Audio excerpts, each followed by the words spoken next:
But now that's. But do you see what that's led to now? Hold on, everybody. Hold on. With a patron saint that rips hijabs and turbans off of hardworking, honorable. Because and they were so tied up with the Catholic Church, and that was the best way of maintaining.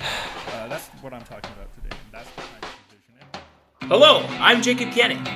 And I'm Liam McPherson. And we're here today, loyal listeners to Speech from the Throne, to give you Speech from the Throne episode 23. Now, we've been delving into some controversial topics of late, and our second last episode, episode 21, we discussed the expansion of religious schools from not just Catholic schools, but also state-chartered schools of other denominations as well.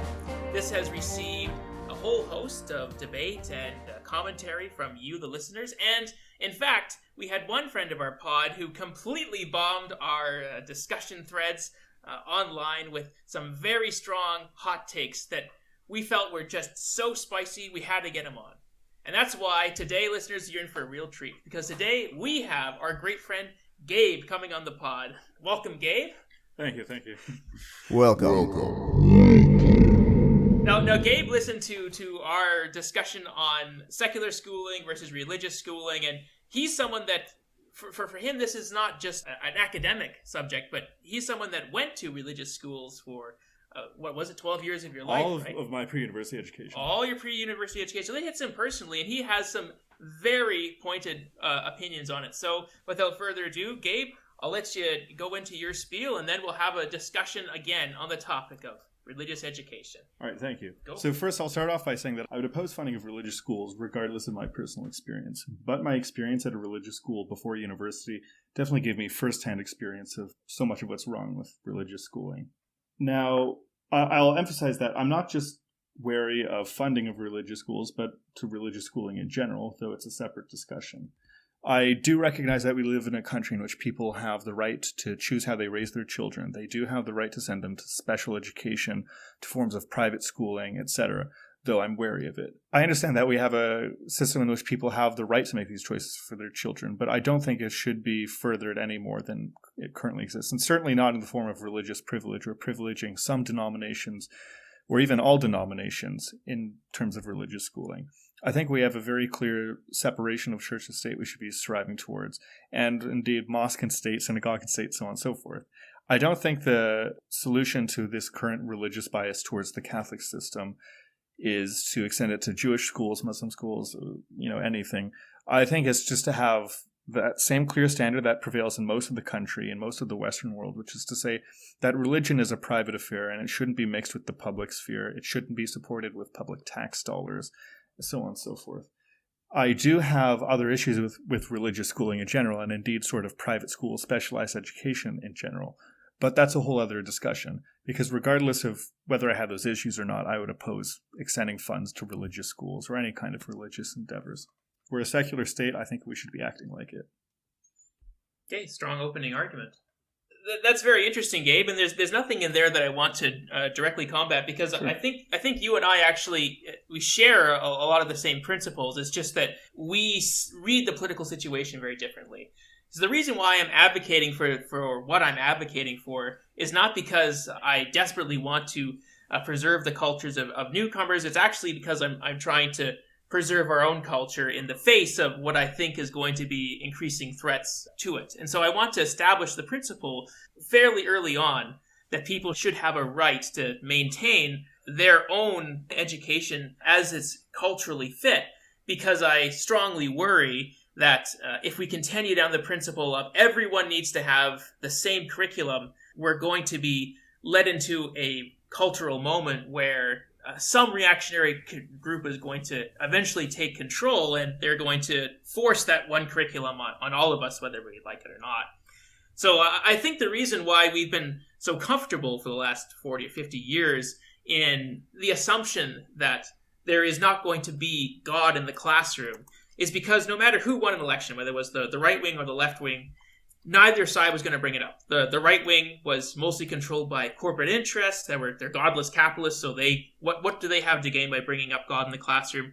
And the left was not necessarily controlled by atheist socialists, but that's who they looked up towards. There wasn't really religion on either side of the political divide, and so it didn't really matter which side won an election. We could always be certain that the curriculum was not going to substantially become more religious if one side won. But I grew up in a province where that wasn't the case, where the religious right did have a strong bargaining chip in at least the conservative right in Alberta, and that's only spread throughout the conservative right, not in this country, in the United States. And it seems to the point now that the right wing, if they did win an election, they probably could easily control the curriculum, and to the point where they could redefine the term secularism entirely, and to the point where this quote-unquote secular education actually isn't an entirely Christian education. It just pretends to be religious unbiased. And I've sort of lived through that in Alberta. There's lots of times where the curriculum clearly was trying to impose a very Christian standard of morality. It just chose to use different terminology to put those forward out, because it was religious fanatics that controlled the curriculum of the whole province, not just the religious board. As well, on the left, like, we've had increasingly to bring, as the left has been defined as the urban party, is that the party that's fighting the social conservatives in the rural parts. As the left has become defined more urban, we've had to bring in people from different religious minorities into the coalition. And every single organizing I've ever been to, whether it's the Liberals or the NDP, there's always some sort of religious argument that breaks out between those people. And so I see the coalition of the left and the right are not really willing to leave religion as a private affair, as you said it. That I think that this model of religion is something we keep at home and it's not something we enter the state is not something that either the left or the right seems to accept anymore. It's a weathering idea that's getting attacked more and more. And so my preference is to build a settlement right now where it's not that religious people are forced to go to a school of their own denomination, but they have the option of going to that school. And I want to set that principle early so that in the future, if the left loses an election, or if there is a future religious coalition that tries to impose a religious curriculum on the whole province, we have the principle established that people of religious minorities have the right to teach in their own religious ways. And I want to establish that principle because I feel like we atheists will eventually become that religious minority that will have to stand up for our rights. So I want to establish that right early. That's why I'm fighting the way I'm fighting. Yeah, but there's a pattern of secularization in this country. So funding religious schools is what will actually further, I think, the kind of social regression you're describing. Not the separation of religion and education. It'll just set a precedent in which religious people are officially part of the state apparatus, in which they're officially part of the setting of curriculum, in which they can draw objections to, unless somehow we're going to have your model, we'll fund these, say, religious schools, but they won't have a centralized body of enforcement, in which case trying to control their curriculum, I think, will be a big confused mess, or in which they somehow have one that's lesser to the actual secular education board, which I don't think is the kind of equality that you're describing here, in which case we would have every denomination having the right to override the educational standards because of whatever ideological taboos they can derive from it. Often those from thousands of years ago, based on misinformation, based on outright hostility to the secular liberal world order, to basic concepts of human rights. So I think this is essentially what you're describing, a bit like trying to fight fire with gasoline. I think it'll backfire horribly. I think that while we're in a dark spot right now in terms of ideological views being forced into schools, that's something more temporary to the kind and relegated to the kind of social division we have. Establishing religious school boards, I think, will actually just be emboldening it.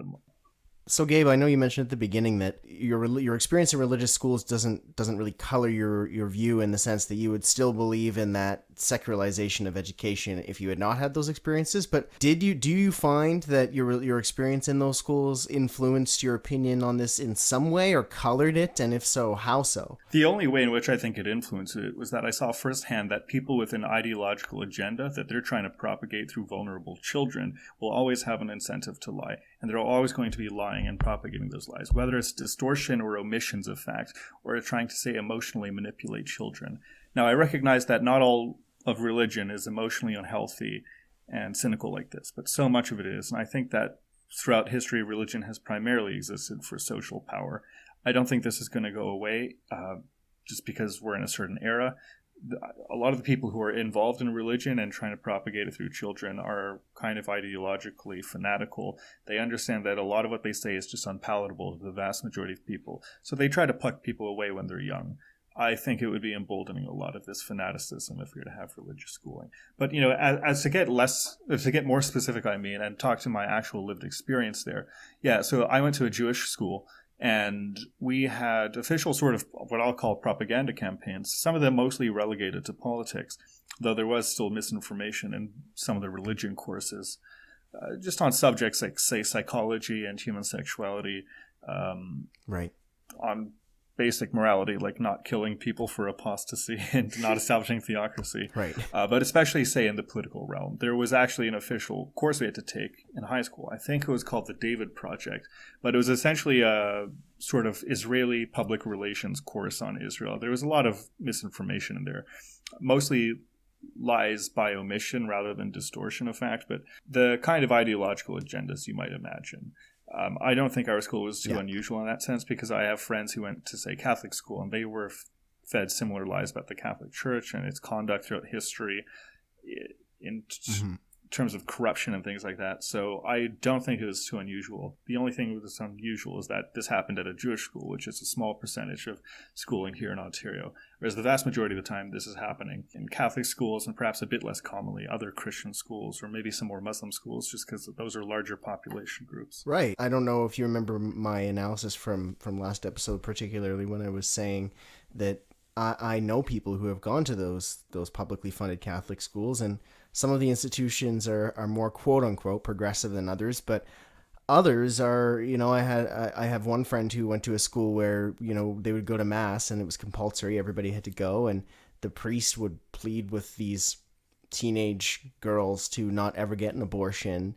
And, they were taught that being gay wasn't part of God's plan, and that, homosexuality was like just, I have another friend who was taught that homosexuality was just, just suppress it. It's not wrong to be gay, but you just have to suppress it. And just it's all kinds of unhealthy, just backward stuff. And I'm not at all surprised to hear that those schools that your friends went to, Gabe, that they were dishonest. Because when you're affiliated with an institution, that's the problem that I have. When you're affiliated with an institution that has a history of corruption, it's not going to be a place where that corruption is talked about openly unless there's a concerted effort to change the culture, and there hasn't been. That's why I think it's very dangerous to start expanding the model as opposed to just removing the model altogether. Jacob, to comment on something you were saying as well, I know that you had a lot of ideas communicated to you in essentially a Judeo-Christian way in school, just without using maybe specific, code words, but enough to know that it was coming from the same place. And I mean, certainly our society, from the way we structure our movies and our stories, to the way that we relate to each other, to the way that we communicate values, so much of it is definitely influenced by Christianity. It has an influence over our society, whether we like it or not. That being said, that should not be a reason to move further towards that, and it should be a reason to move away and slowly secularize, as we have been. Yeah, I suppose I have a very different experience about that when it comes to my own education, because I found that some of the most profound moments in my early education were actually times where the teacher broke that state and church separation and would use what they were aware as being deeply rooted either Christian values or stories in our community as a way of furthering the curriculum. But that's a choice. That's not okay. It's a deliberate choice, and it's not acceptable in the law. But I think it was actually a very effective pedagogical tool. Like in the town where I grew up, there's 50 people, and everyone there essentially went to the same church. And so the teachers are well aware that everyone had exactly the same beliefs. And so I remember very clearly we would have lessons where, as a way of teaching a concept, the teacher would discuss a biblical story that he knew all of the kids had learned. And that would be, and it'd be a way of basically bringing up something that everyone was aware of, and everyone already had an existing emotional attachment to the story. And it was a way of making the lesson stick. And I think that when we move ourselves towards secular education and we don't have that religious element, that is something that definitely is lost for many communities, is that they no longer have the same sort of emotional investment in the learning that they would otherwise have in a religious setting.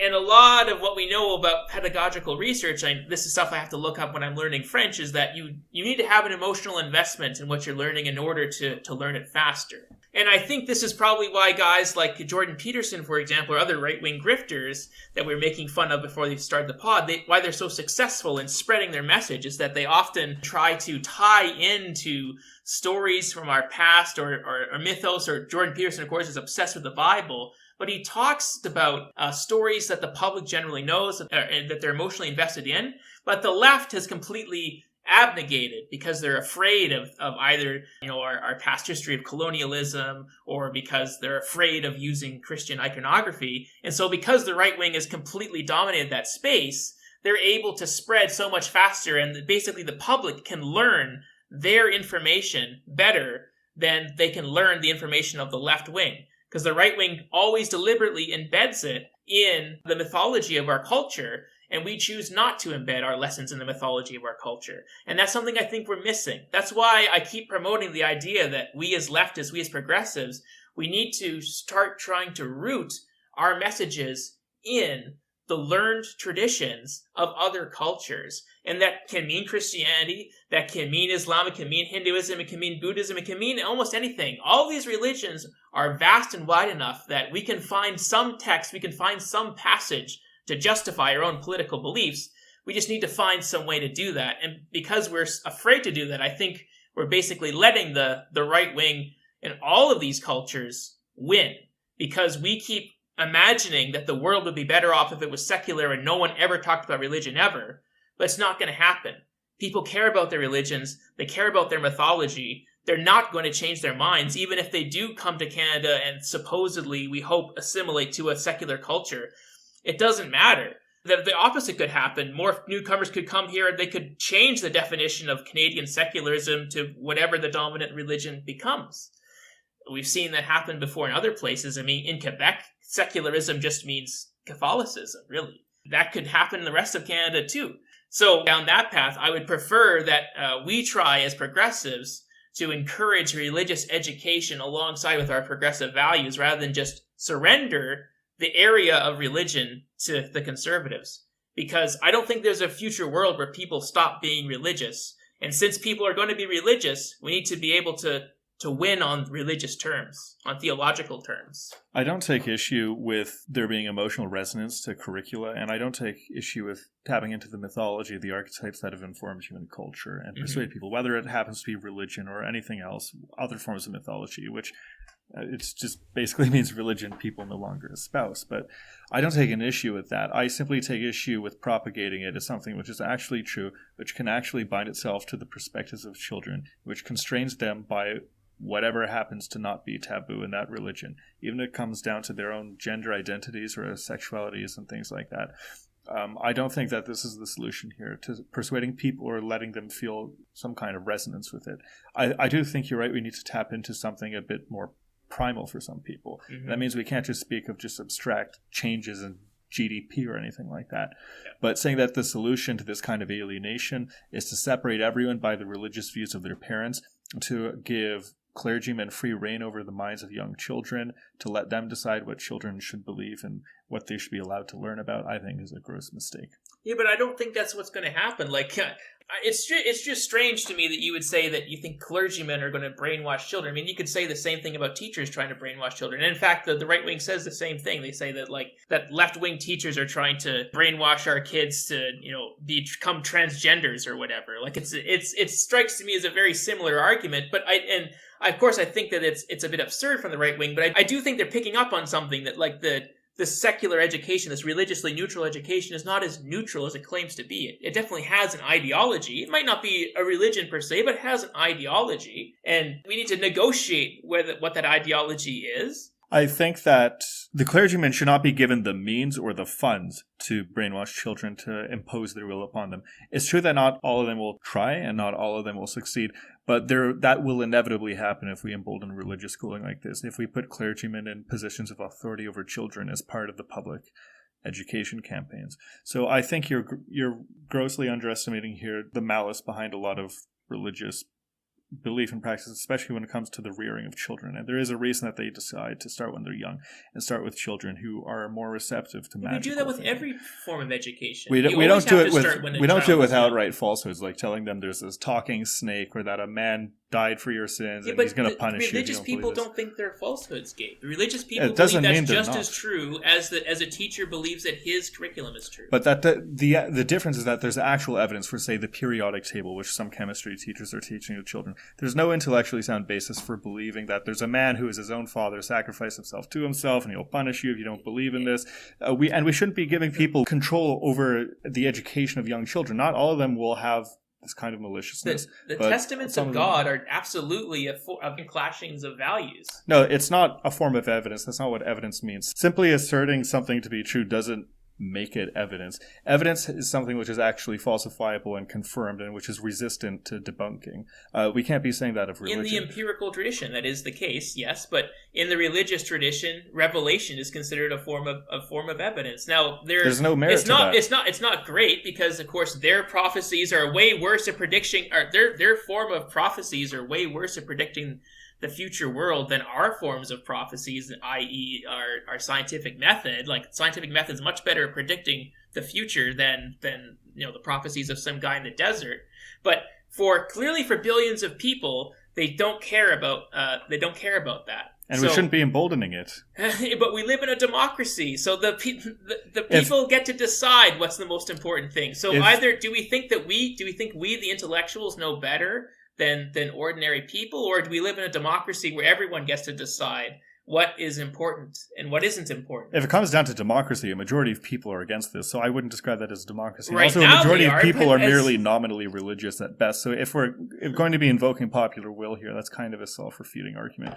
It wouldn't make a difference if, say, 51% of the population voted to terminate the other 49%. It doesn't make a difference if, say, a majority of people somehow started believing that they have a right to enforce their religion upon other people, upon children, that they have the right to make this imposition on the taxpayer, on the public, to interfere with our state that should be secular and should be making as few impositions as possible, including religious impositions.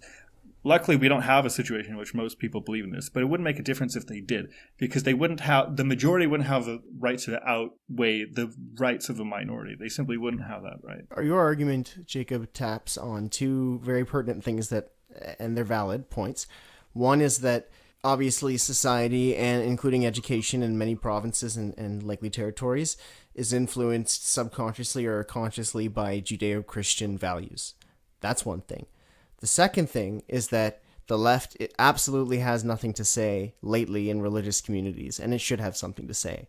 I think you and I disagree about how we should have something to say about religion. I think you would like to see religious institutions that operate from a progressive point of view, that teach things from a religious basis from that point of view. I would rather just see at the church level, I would like to see, like at the parishioner level, more contact between left-wing actors and religious actors. There isn't enough of that right now, and we're losing the battle in terms of the messaging. And Jacob makes a good point there. But again, it's where you lose me, Jacob, is your model. I don't understand when we have so many other needs right now. And like, I know I'm not trying to sound like the guy who's like, there are so many homeless veterans, why are we welcoming refugees? But like, there are so many like social issues, I think, that we could divert the billions to, that it would cost to set up a system of this magnitude for just one religion. For all major religions in Canada, it would cost tens of billions, if not hundreds of billions of dollars to set up systems like that. And it's just the price tag alone is... And I'm not typically a fiscal conservative, but like, think of where all that could go otherwise, I guess I guess I am making that argument in a way, but that it just it seems to me that there's better things we could be spending money on, and better ways we could be connecting with religious communities, perhaps at the parish level or synagogue level or temple level or whatever faith you belong to. And we haven't been doing a good enough job at that, but I don't think the answer is to give each major religion their own school system and have the public fund it. I don't. That's where you're losing me. And you're making a lot of noble arguments. We're all pretty secular, Gabe and me especially. And like, we wish the world was more secular. And you're right that it's not more secular. You're absolutely right about that. And that people have emotional attachment to biblical concepts and religious concepts. That's very true.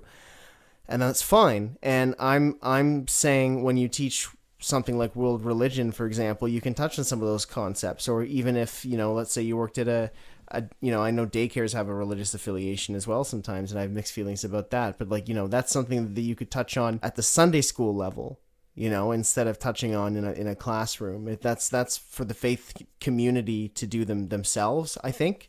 And then we can teach information about world religions in schools from a neutral point of view.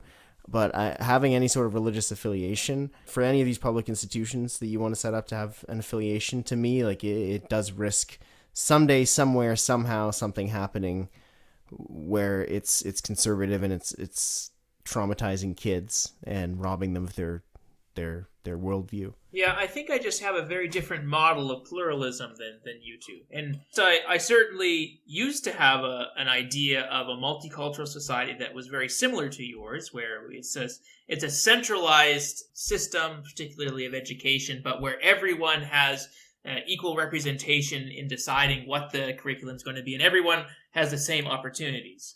And I used to think this until I got more into educating myself about particularly the struggles of Indigenous people in Canada, as well as Indigenous sovereignty in Canada. And seeing more and more that the way that the Indigenous sovereignty question is going to be adjudicated in Canada is not about Aboriginal groups buying into Canadian Federation. It's more about Aboriginal groups making settlements with Canada so that they will have their own autonomy outside of the Canadian Federation.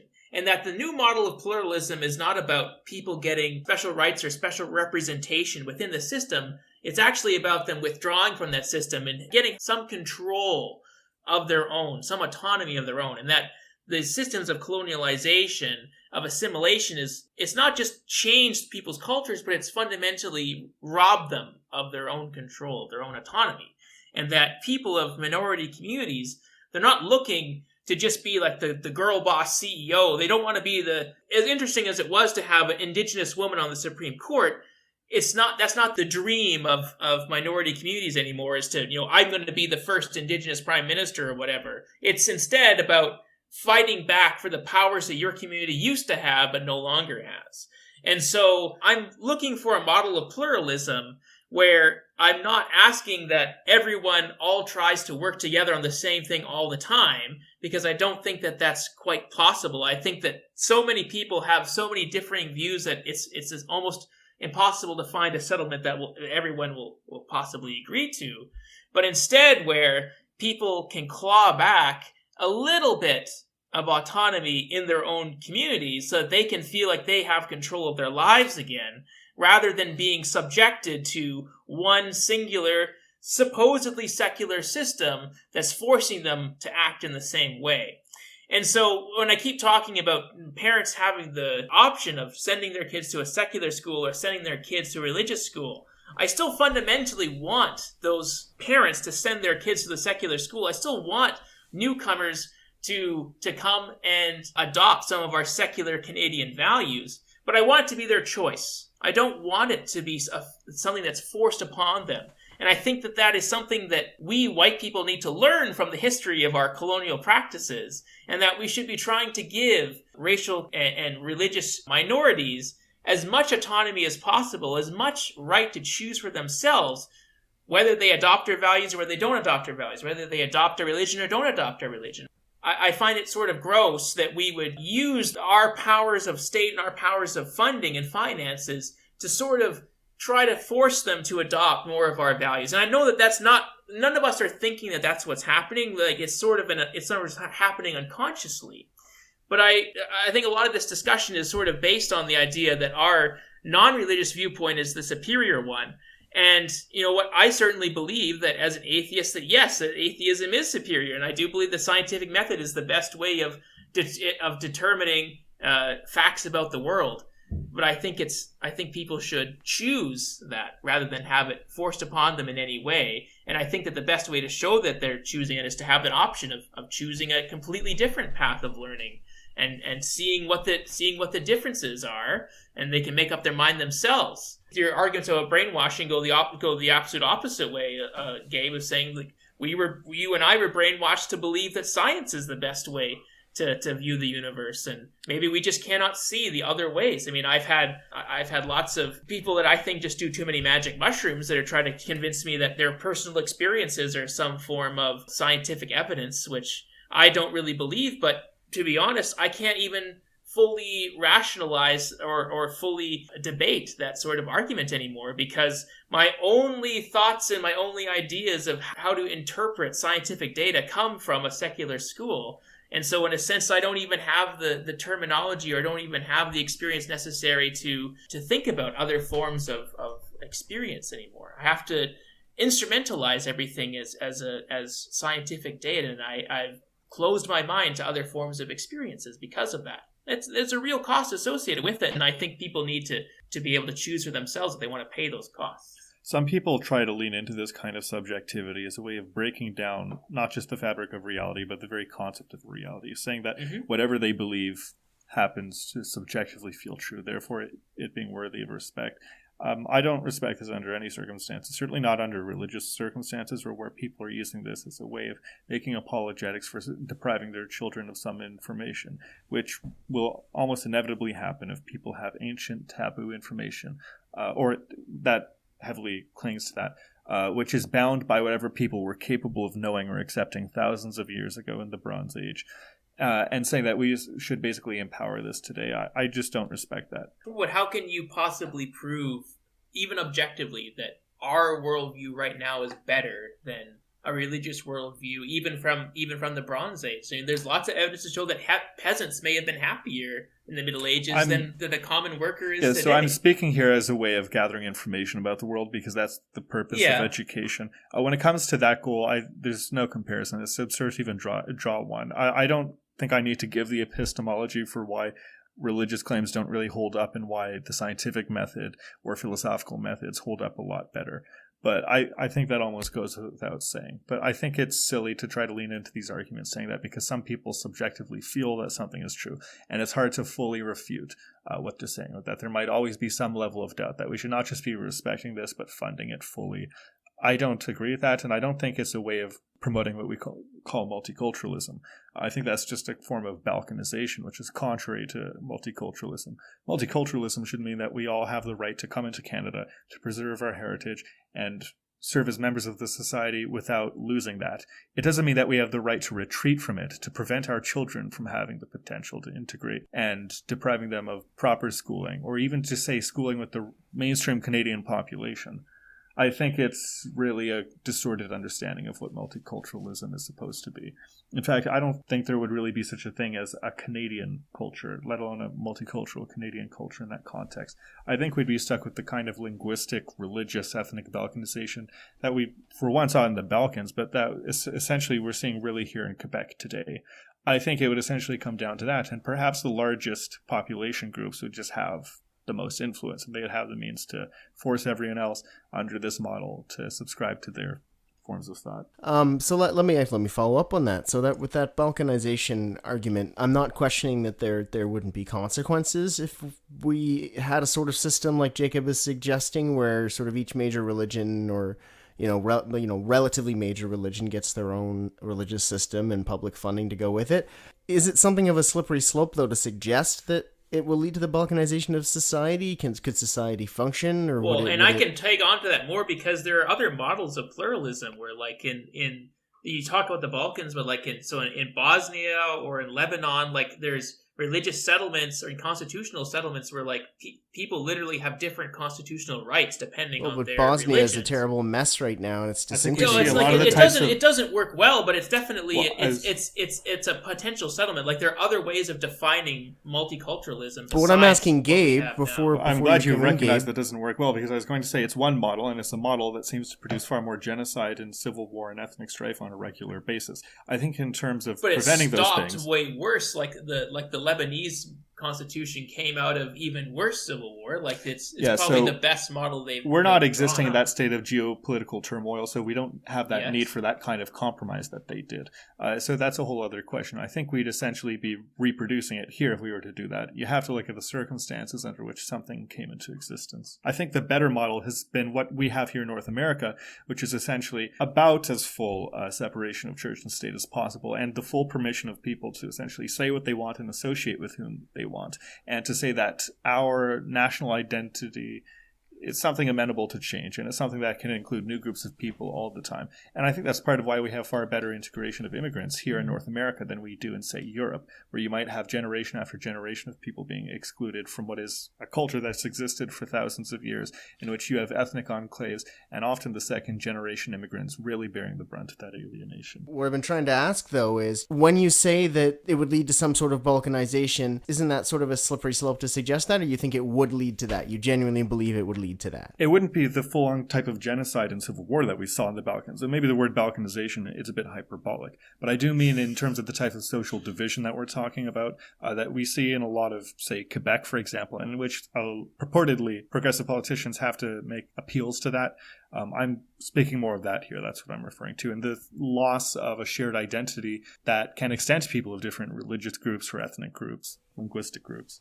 But I think Quebec is the ideal example because Quebec is sort of the reason why we ended up with Catholic schools in the first place. We promised Quebec that we were going to maintain their cultural heritage, and so we were funding. They had Catholic schools for French kids, and we had Protestant schools for all the English kids. And the reason why it started in the 80s for Ontario is because that's when we had the Constitution, and that's when people started prying it open. But before, the old constitutional settlement was basically Catholic schools equal French students and Protestant schools equal English students. The whole origin of Catholic schools was essentially a cultural promise to the French that we were going to maintain their culture, because and they were so tied up with the Catholic Church that was the best way of maintaining that promise. I'm speaking of Quebec today, as in the supposedly secular state with a patron saint that rips hijabs and turbans off of hard-working, honorable Canadians just trying to do their jobs and be members of society, help their fellow man and woman. That's what I'm talking about today, and that's the kind of division. And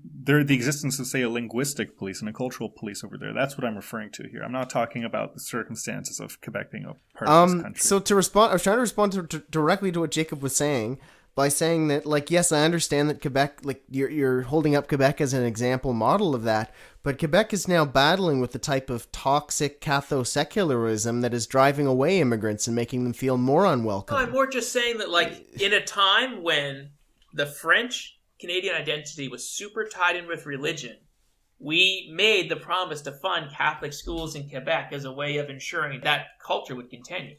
There are other cultures in Canada that are also super tied in with their religion, that feel just as strongly about their religion as the French Canadians once felt about Catholicism. And there are ways to include them, I think, other than catho-secularism or, like, insert religion, whatever, you know what I mean? Because, like, Quebec is now secularizing, but their secularism is catho-secularism. And that has prevented them from being able to welcome immigrants in the same way. It's put up biases in their minds in a different way. I'm not saying that we promise Hindus or Muslims a new province. No, I know you're not saying that, but I'm saying that sort of support for religious schooling, especially with young children, is part of what forms the building blocks in your mind as you slowly grow into a young adult.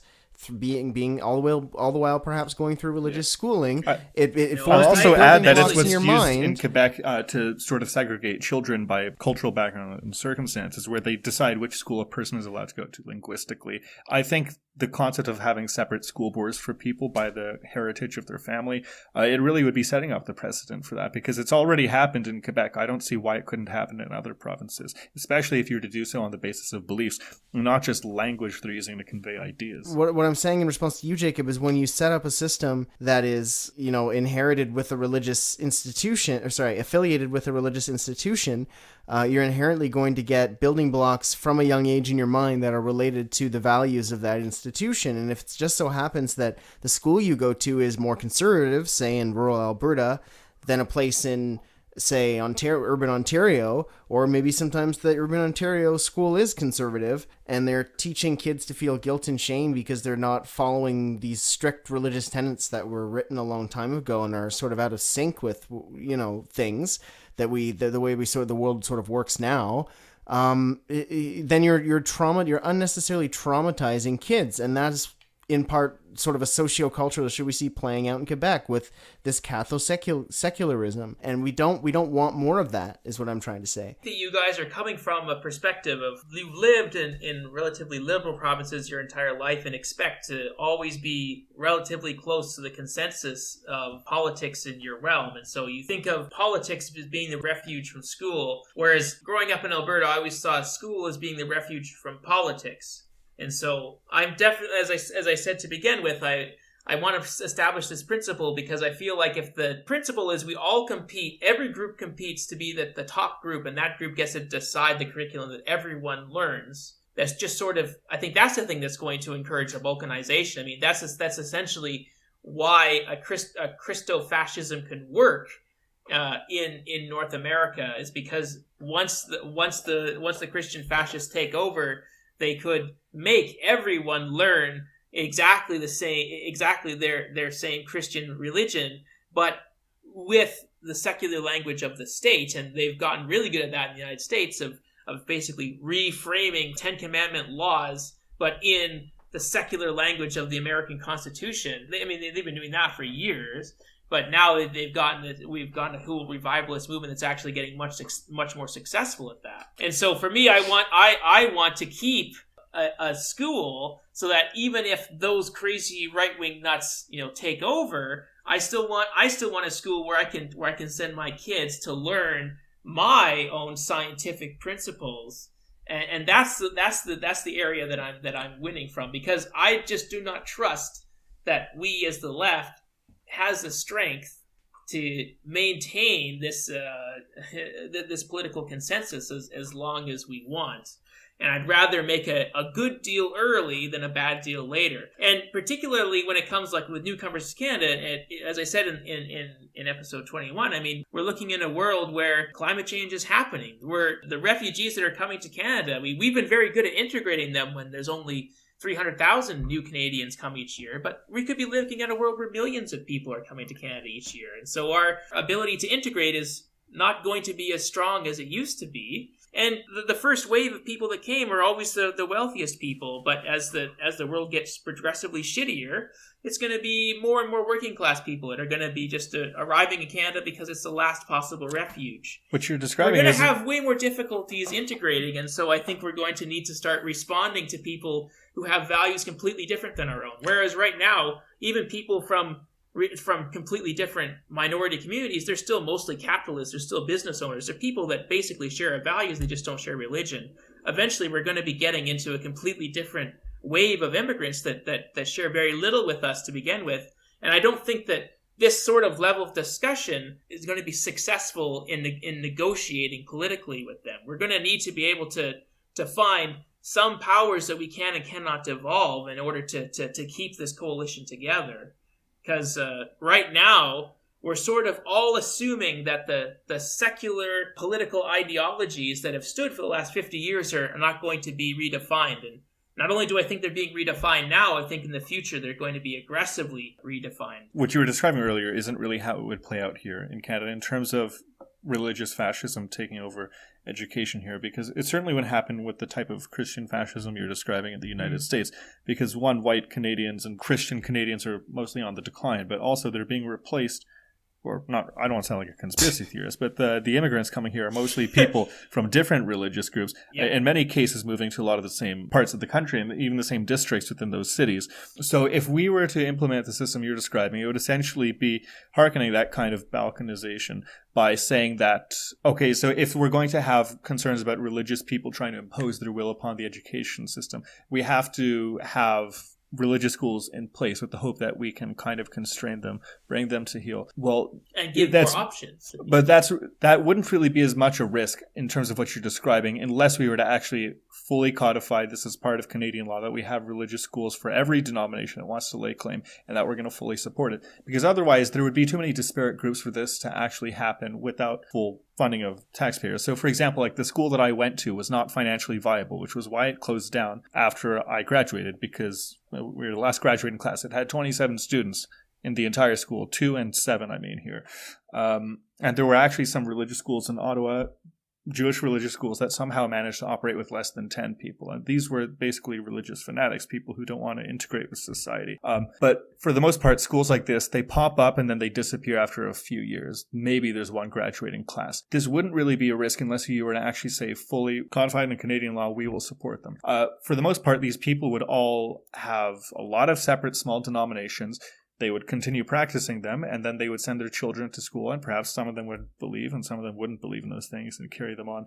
But those people would be members of our society because they would be equipped with the means to do it. We wouldn't be binding them by the in-group, out-group mentality of their parents and saying that we're not just going to foster this, but we're going to actually guarantee that it can happen and that anyone has the right to impose this, so long as they somehow form a religious group, in which case I also think the definition would get very muddy, and I think a lot of political groups would start redefining themselves as religious groups. A lot of, say, right-wing fanatics who tell you the teachers at school are going to turn your kid gay or whatever it is they're saying.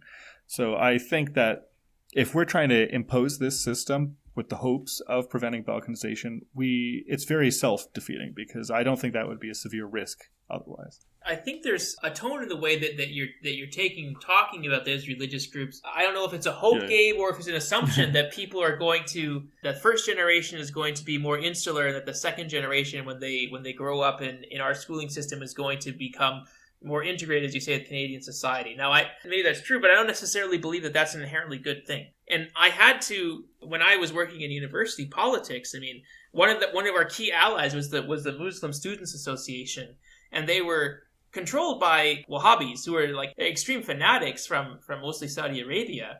But even those people who absolutely, like, I did not agree with almost anything that they put forward, even them, I could find a political settlement where it was necessary to find a political settlement.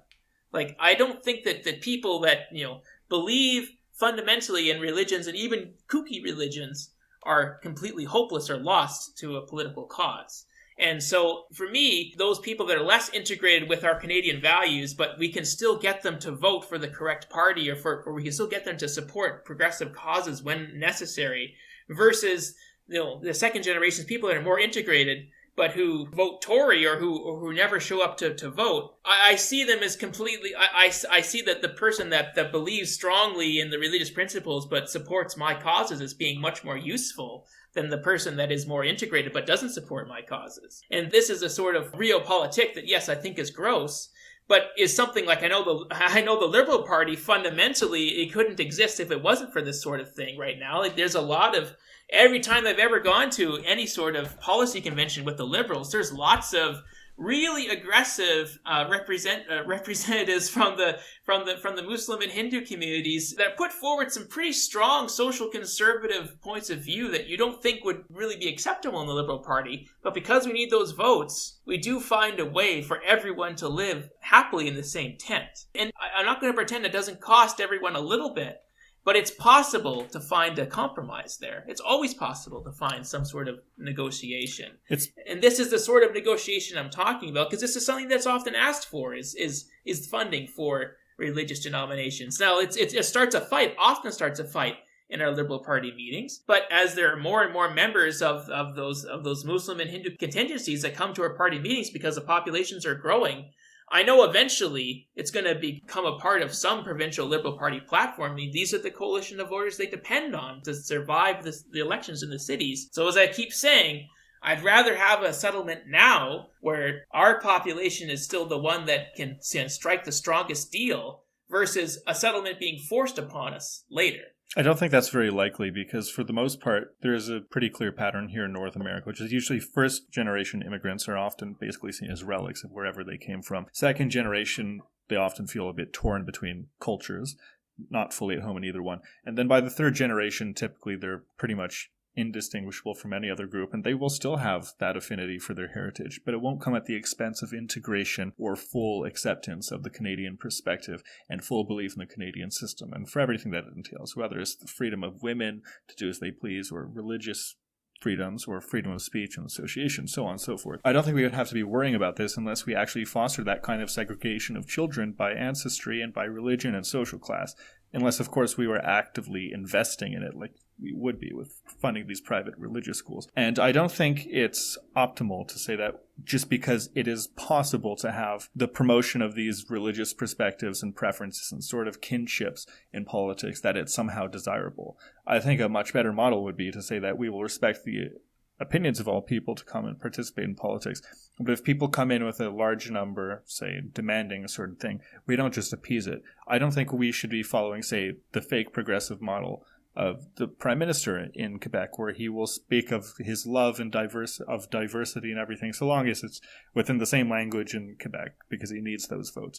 That we have to fully accept our principles for everything they entail, even unpopularity at times, though I think you're really overestimating how unpopular they ultimately are or will be in the future. I guess maybe the point that you're making there, Ben, I think that you guys have talked a lot about comparing Quebec and the rest of Canada here. I think that one of the reasons why immigrants have difficulty integrating with the Quebec culture, and where it's easier for them to integrate with the Canadian culture, is just that the Canadian culture is much more ambiguous and the Quebec culture is much more defined. And if you project it onto Europe, where the European culture is extremely well defined, it's even more difficult. And that the reason why it's so easy to integrate into Canadian culture is because there's not really such a thing as Canadian culture. It's just we will accept pretty much anyone, no matter what they say or believe. And that's something I actually quite enjoy about our culture, and I think that's something that does make it very easy to integrate it. But that's sort of the principle I want to maintain. I think one of the great things about Canada is that we don't really stand for a lot of things. And so when you're talking about we need to stand up for what we believe in, well, I don't really know what Canada believes in. I think that we're just the ultimate liberal nation in the sense that we don't really believe anything too strongly, and we're willing to accept lots of variation, lots of experimentation. We're willing to accept that maybe not the Canadian way isn't the best way, and that we should always be looking at all their alternatives. And that's why I care so much about cultural preservation. It's why I want to fund these different denominations, because I do enjoy the lifestyles that we live here. I do enjoy the general philosophy that maintains the country. I mean, obviously I do, because I work for the Canadian state. I propagate that philosophy. But I don't accept that it's the best possible philosophy. I'm not an American that believes in manifest destiny or something like that. I'm not convinced that the Canadian way is always going to win out. And so I like the idea that we're always going to have these sprinklings of different cultures here. And I don't like the idea that people are going to come in and they're going to completely integrate to Canadian way, and their culture is just going to be some costume that they maintain. I think that culture is more than the food you eat and the clothes you wear. Yeah, I concur with that. And the gods you worship privately and never talk about with anyone else. I think that having a different set of values and a different way of knowing the world and a different way of organizing humans is actually very valuable. And there may be a future where we'll need to switch from the values that we have now as a society to a different set of cultural values. And it's a good idea to keep as many cultures around as possible so that we can change if we need to change. So I disagree with you on Quebec there. I don't think it's the diversity or the basically homogeneity there that makes it difficult for people to integrate. I think it's the refusal to accept anything heterogeneous over there. So it makes it difficult.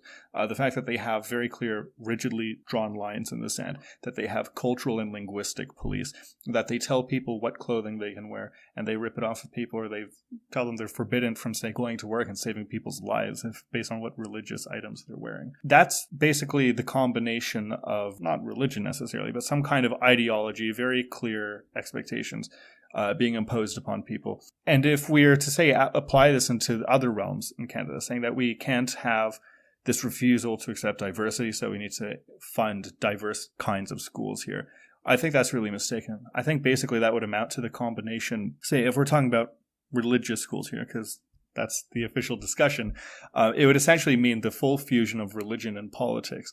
And if we were to apply this in other realms, because education is not the only social good in Canada, we would see a seamless fusion of religion and politics, and it would essentially be a theocracy just without a single prevailing religion. And the outcome would be people demanding political organizations for these religions and having the full integration of religion into politics, where they're not only tax-free, but they're allowed to interfere into our politics, and they're allowed to organize political parties, and there will cease to be a formal separation of religion and state, and that there won't be religious or civil liberties anymore. I think it's very much heading in the wrong direction there, and it's not something we should accept as just inevitable in a country with homogeneity or with long-standing cultures. It's more about the refusal to accept anything different from those things and to accept it into it. So I'm not saying, for example, that we shouldn't accept religious people or their heritage into Canada. I'm saying that we shouldn't accept it into the schooling of children. We shouldn't take that kind of imposition, because we're opposed to all forms of imposition. Just as we don't impose, say, majority religions or majority perspectives onto people by force, we don't do that with minority perspectives just because they happen to be perhaps more vulnerable by virtue of being a minority. I think it's really a perversion of what civil liberties are supposed to mean, of what secularism is supposed to mean. Yeah, well, again, I'm not advocating for any form of religious schooling where children of a particular minority are forced to go to a school. I do, it's just where they have the option of going, but yes, I do agree. It would be an imposition, by the parents and by the clergy onto the children. Yes, it would just be coming from a different source. It's not from the state, but it's a different source. Yes, and I still hold that that any teacher is going to be imposing onto a child. But then let's pick the one that's not affiliated with institutions. That's what I keep coming back to. Yeah, but where's this teacher that has no affiliation with any religious institution? It's not about the teacher. It's about. I mean, it is about the teacher, but it's about the. I still question this idea that there can be any form of politics that is devoid of religion. I mean, nothing's completely devoid of it, and we've already acknowledged to you. I think you did bring this up in the last podcast, where you said essentially what we call secularism is heavily informed by particular Protestant thinkers. Exactly. Yeah, I think it's really anachronistic to say that, just because that type of religious environment existed at the time, in which in our civilization, Western civilization, that secularism became prominent, that it's innately tied to religion, that it's an innately religious perspective, because one, it existed in other places too, and it came about through different means. The 57th item in the Tao Te Ching, if you can look it up, is basically classical liberalism from thousands of years ago down to a T. That doesn't mean that secularism or liberalism are Taoist ideologies. It just means it's something at one point a Taoist, or the guy who wrote the material, was espousing. It did happen to come about at a time where people were influenced by religion, but it doesn't require any belief in a religion or a god or a prophet or anything like that. It's just something that people, based on their understanding of the concept of a soul, for example, believed was in the best interest of everyone. But it's not mandatory that anyone who's teaching children have no form of religious belief. It's simply mandatory, I think, that they don't impose it on children. And they shouldn't be forcing liberalism on children either. They should simply be going by that just approach of minimal intervention and minimal imposition, because that's, when you approach it, that's the least invasive way of running a society, and the way that's least forceful and violent, and that best allows people to prosper. Well, on that note, as usual, very spirited, interesting discussion on this topic. Gabe, it was great to have you on the pod. Yeah, it was great to have you, Gabe. Thank you. Thanks for finally listening to it.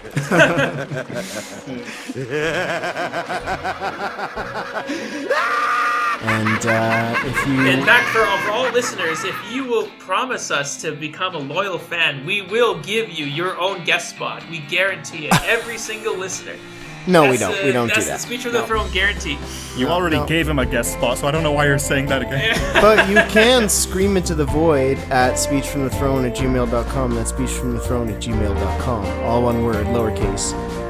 If you have any thoughts, or if you just want to send us hate mail. And we'll hear from you in the next episode, or you'll hear from us. And with that, we'll see you in the next one. Bye.